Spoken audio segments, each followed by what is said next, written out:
दोस्तों, आप लोगों का स्वागत है।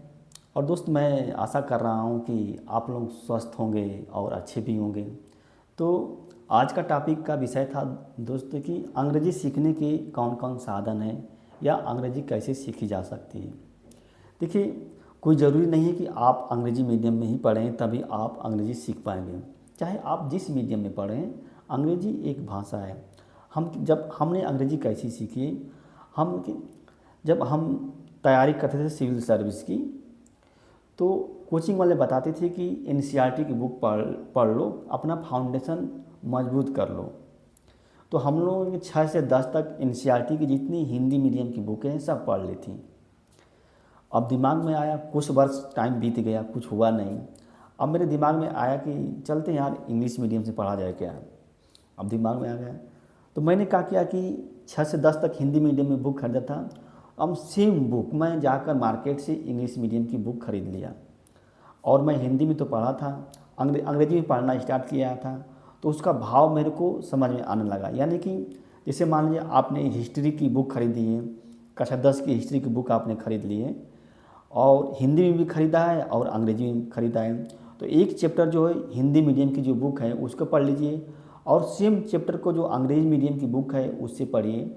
और दोनों को आज जब आप कंपेयर करेंगे, दोनों को जब मतलब तो मूल्यांकन करेंगे तो आपको आभास होने लगा है कि कौन सा वर्ड कहाँ यूज किया गया है, किस वर्ड की मीनिंग क्या है, कौन सा सेंटेंस पैसिव वॉइस में लिखा गया है, कौन एक्टिव वॉइस में लिखा गया है।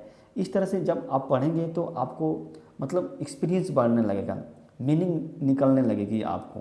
तो मैंने इस तरह किया और मतलब लगभग 6 महीने में मैं पूरी अंग्रेजी सीख गया। जैसे एनसीईआरटी की जितनी अंग्रेजी मीडियम की बुक हैं सब मैं पढ़ा, 6 से 10 तक खरीद के पढ़ लिया था। तो उसी तरह से अगर आपको अंग्रेजी सीखना है तो एक हिंदी मीडियम की बुक लाइए एनसीईआरटी की और एक इंग्लिश मीडियम की बुक लाइए और जो चैप्टर हिंदी मीडियम में पढ़ रहे हैं वहीं चैप्टर आप क्या है अंग्रेजी मीडियम पढ़िए और देखिए आपको लाभ जरूर मिलेगा। ये हो सकता है तरीका।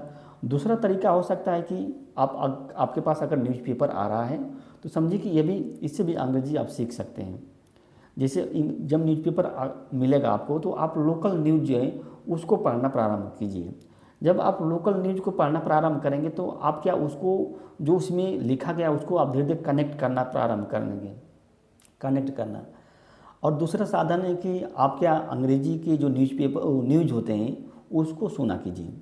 जब अंग्रेजी के जैसे मैं सुनता था, मेरे पास रेडियो थी तो मैं डेली सुनता था अंग्रेजी का न्यूज़, इंग्लिश में हिंदी दोनों में। तो पहले हिंदी में सुनता था, फिर उसके बाद अंग्रेजी में सुनता था, फिर उसके बाद क्योंकि सेम सेम बताता था ना तो इसका जो अर्थ है उसको अर्थ को खींचने में आसानी हो जाती थी। जैसे अगर आप कोई भी अंग्रेजी का बुक पढ़ रहे हैं, अगर आपने उसका अर्थ खींचना प्रारंभ कर दिया, अर्थ को समझना प्रारंभ कर दिया तो समझिए कि आप अंग्रेजी सीख जाएंगे। आप कोई भी अंग्रेजी का बुक पढ़िए लेकिन अगर आपको उसका अर्थ नहीं निकाल पा रहे हैं तो आपको दिक्कत हो जाएगी।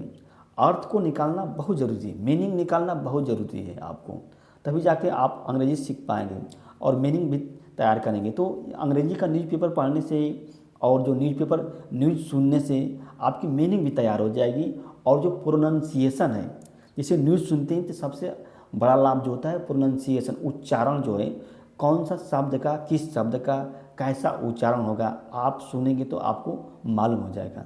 और डेली बाय डेली सुना कीजिए। अब यानी कि आपको अंग्रेजी के प्रति एक इमोशन क्रिएट करना है, एक अपने अंदर भाव क्रिएट करना है, अपने मन को समझाना है कि मेरे को अंग्रेजी सीखना है। और दूसरी चीज़ है कि मैं अंग्रेजी सीखने के लिए जो चुन्नू मुन्नू का बाल साहित्य आता था, जैसे छोटे बच्चे हैं 6 7 8 के बच्चे हैं उनके लिए एक बाल साहित्य आता था, मैं मार्केट से 2 लेकर आता था, उसको पढ़ता था। वो बहुत ईजी लैंग्वेज में लिखा था, उससे भी कि मेरे को अंग्रेजी सुधारने में बहुत मदद मिली। तो ये अंग्रेजी सीखने के ये भी साधन हैं। शुरुआत में इनको अगर आप अप्लाई करते हैं तो आपके अंग्रेजी में धीरे धीरे सुधार होगा।